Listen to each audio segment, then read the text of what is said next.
So, this Sunday, it's Chelsea against Arsenal, first against second, and a major opportunity for Enzo Maresca's side to announce themselves in the title race. It's widely assumed that Arsenal have the strongest squad in the league, but are we sleeping on Chelsea a little bit? Since the Clearlake takeover in 2022, no club has spent more money or signed more players than the Blues, and after a lot of criticism early doors, are we starting to see that investment pay dividends? Rory, in just a moment, I want to try and do an Arsenal and Chelsea combined 11. But just firstly, in your eyes, right now, just how good is that Chelsea squad? Overall, it's not a great squad. There are some glaring errors in the squad. There are some obvious players that aren't really good enough, and there are some areas that need desperate attention.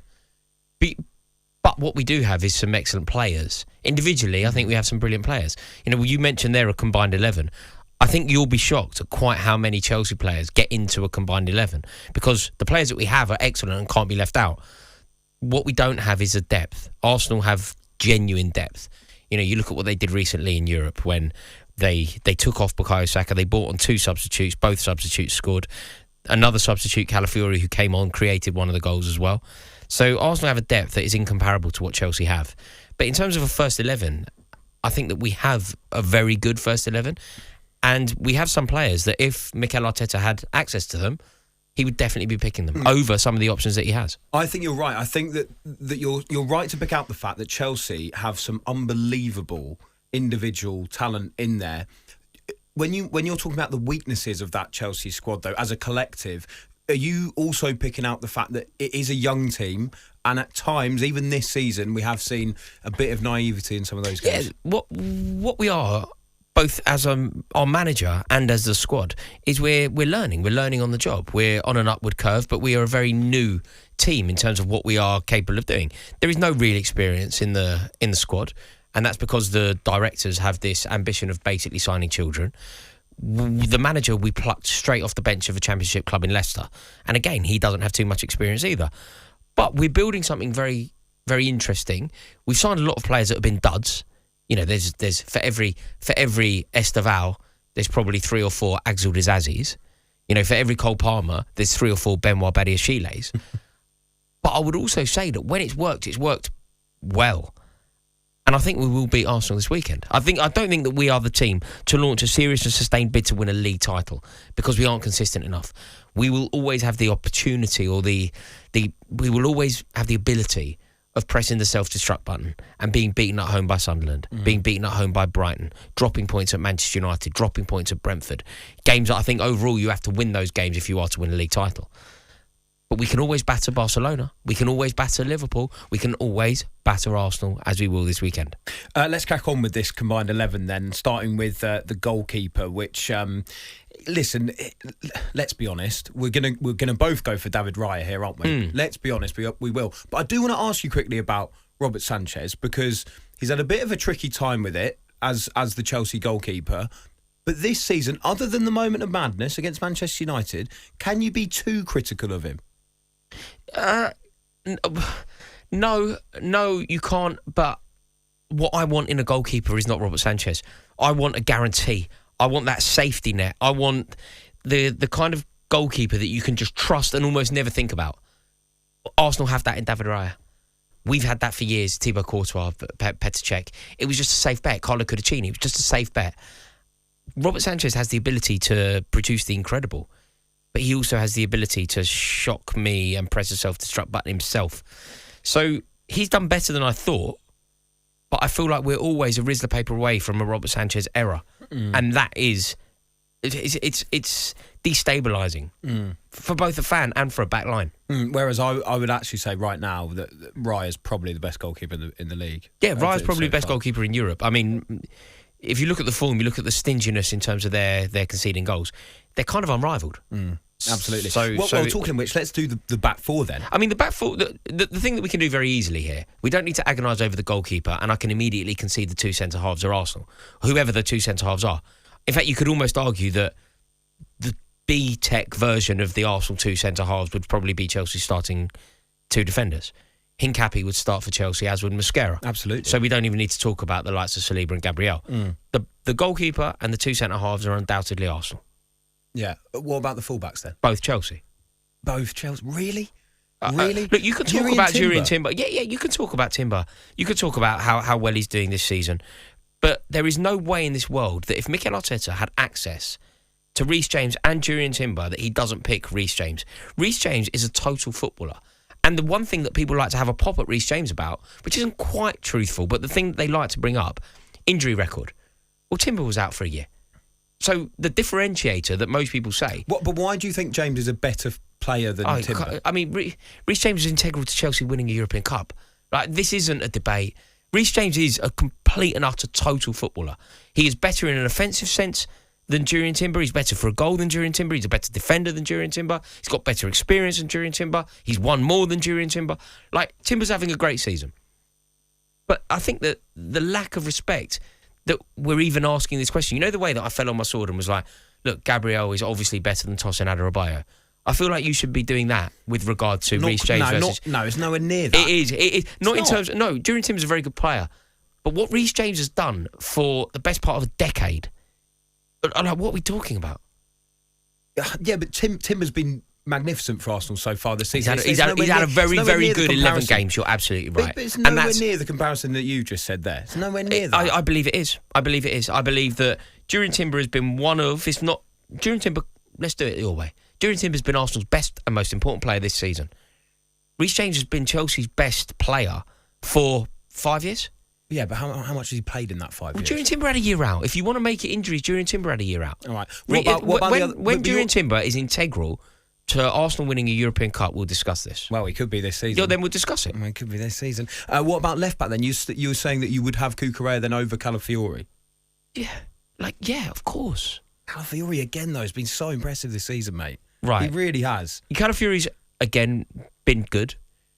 You cannot compare Cucurella's contribution, locking up Lamine Yamal in the way that he did, being Chelsea's top three players the entirety of last year and this year. Everything that Chelsea do, he is our experience, he is our winner. And what Marc Cucurella is, however highly you rate him, what you must take your hat off to him for is just being a winner. You know, in the way Sergio Ramos was just a winner. Like, he would do whatever it took to win a game of football. Cucurella is that. Cucurella will be integral to it. Cucurella is going to have Bukayo Saka in a headlock. He's going to drive him mad. He's going to be awful to play against. That's exactly what you want in this Chelsea team. Yeah, but tell me something that Calafiori doesn't give Arsenal. He gives them attacking threat. He's an excellent defender as well. I mean, if Arteta had the choice of both, Arteta picks. No, he wouldn't. 100% he picks Cucurella. He wouldn't. Like, I'm being really fair about this. I went, look, no, it's their not. I went, it's their goal. You just said it's their goalkeeper, their two centre halves. You're making every position a fight. It is a fight. It isn't a fight. It isn't a fight. Is. Marc Cucurella winning trophies with Spain, and then emulating that form in the Premier League, sets him apart from Calafiori. Okay, let's move on to the midfield. And I actually think we'll agree on this. I think it's really easy. I think this is easy. It's Declan Rice. Yeah. And it's Caicedo.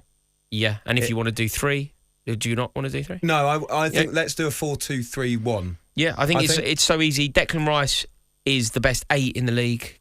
Moises Caicedo is the best 6 in the league. If you want to make a conversation about who's a better overall midfielder, and we're not hipsters about it, talking 6s and 8s and whatever, and we just go, overall is a better midfielder, I don't mind saying that's Declan Rice, because Declan Rice would be a better 6 than Caicedo would be an 8. Yeah. But in terms of their positions, Moises Caicedo is the best number 6 in the world. He's the best ball-winning midfielder in the world. So we're happy, they're happy, everyone's a winner, baby. Okay, then looking at those 3 in front then, before we talk about the striker, I think you have to have Saka. Yeah. This is where it then gets tricky. I feel like Esteval is better on the right, of course, but he's almost so good. He's such a talent that you put him on the left anyway. Because I think that's, if you look at Arsenal's squad, as much as some of them have done well, I think Trossard's been brilliant this season, actually. I think Martinelli's done pretty well. But Esteval is a talent. You'd have to have him in the combined 11. Esteval, I would argue, doesn't have to be in this team because he's been amazing. He's a world-class player on the... He's new, young, prodigious talent. Oh, he's good though. I would always be more cautious putting in a player like Esteval, out of respect, by the way. So who would you have then? Who would you have my case for that position, I'd go Pedro Neto. You go Neto over. Oh, no, but come on. Garnacho. I mean, our contenders for that position would be Garnacho. It would be Or Eze. It would be Neto, Garnacho versus. Wait, we're talking about the wide position, right? Yeah, but Eze can play there. Yeah, I think the tricky one will be my rationale for doing this is it's Neto versus Trossard. It's not Neto, Rory. Come on, man. Come on. Garnacho versus Trossard. That position. More centrally. I'd 100% go for Trossard. Yeah, that's fine. Okay, I don't know why you're putting Esteval over there. Was my weird. That was what I couldn't quite work out. Because I've never seen him play there. I know. I understand that I'm shoehorning him in. I do get that. But I think he's worth shoehorning in because of his natural ability. I think you have to extend a courtesy to the likes of Trossard, to the likes of Pedro Neto. Like Trossard's been integral to what Arsenal have been doing for the past 3 years. Good. Yeah, every time I see him score a goal, I immediately think of Mykhailo Mudryk. It's quite painful. Do you remember we thought we got one over on them, and obviously we didn't. But Esteval is a superstar waiting to happen. I think he's going to take the World Cup by storm, for example. And this time next year, I think he'll be forcing his way into a side like this. But I think he's a touch early. So he's still young. He is still young, to be fair. The difficult position, I think, is actually number 10. Cole Palmer versus Eze versus Odegaard. Because I'd argue Cole Palmer is better than both of them. I really would. But there's an issue with fitness. Yeah, exactly. I think the problem here is that it's really easy to have recency bias, isn't it? I mean, Eze's just scored a hat-trick against Spurs in the Premier League, looked absolutely magnificent, and Cole Palmer's out with a stubbed toe. If you think about those players, if you really sit back and think about them at the peak of their powers, I would say Palmer gets that position. I think everyone would. I think everybody would, if they're completely honest. Now, I like Eze. I think Eze's a glorious footballer. I love the way he runs with the ball. I find him just a brilliant player. I find it difficult to say now, but I'm talking about Palace Eze. He was one of my favourite non-Chelsea players in the league. But he's not a better player than Cole Palmer. Like he's just not. You know, we can talk about Palmer's injury or the brilliance of Eberechi Eze, the goal that he scored against Palace, the hat-trick against... It's all very true. But it's just fact. He isn't a better player than Cole Palmer. Who's up top then? Up top is a Chelsea player. Who is it? I would argue it's João Pedro. João Pedro is a better player than Gyökeres. I think this is tight, to be fair. I don't think it is tight. Do you not? No, not really. Why? I think Gyökeres is a great striker for them. What they need is an ugly player. They need somebody who can score ugly goals. And in my opinion, there's no such thing as a bad goal. So I say this with complimentary tones. But like, do you remember the goal he scored against Atletico Madrid? He basically tackled the geezer and it ended up in the back of the net. That's great for Arsenal because they have so much beauty elsewhere. They need the ugly battering ram centre forward. Yeah. But let's not pretend that for any other club he gets in over João Pedro, who leads a life in Brazil. I feel like the ceiling for João Pedro is higher as well. You know, with Gyökeres, they kind of have... Gyökeres is a big, ugly battering ram centre forward, which is great for Arsenal because they've also got the beauty of Havertz and they've got the beauty of Saka and Eze. Marino's done all right. Marino's the best finisher at the club, isn't he? Maybe Trossard. He's the best finisher at Arsenal. It's not Gyökeres. Saka. No, it's not. Yeah, it is. It's absolutely not. That's ridiculous. It's one of the two that I said. It's not Saka. Okay. Mate, Marino is one of the most instinctive finishers in the league. Yeah, it's decent. Decent, to be fair, and good in the air. And I think Trossard's always good for a goal. Brilliant stuff. There we go. There is the combined 11. I wonder if you agree more with me or Rory, who decided to put Pedro Neto in at one point. Just very quickly, you'd think then... You don't rate Neto? Not. I think you've misjudged this, some Clink. of those other. I actually think you've misjudged this. Really? Sounds like you underrate him massively. Okay. I'm not saying he's better playing than Trossard. Do you know what's going to happen? He's going to score, isn't he? He'll score the winner this weekend. Wouldn't surprise me at all. He will. Yeah. So you're going with the Chelsea win? You think they'll win that game on Sunday? We'll beat Arsenal. We'll beat Arsenal fairly convincingly. Like I don't think this is a tricky one at all.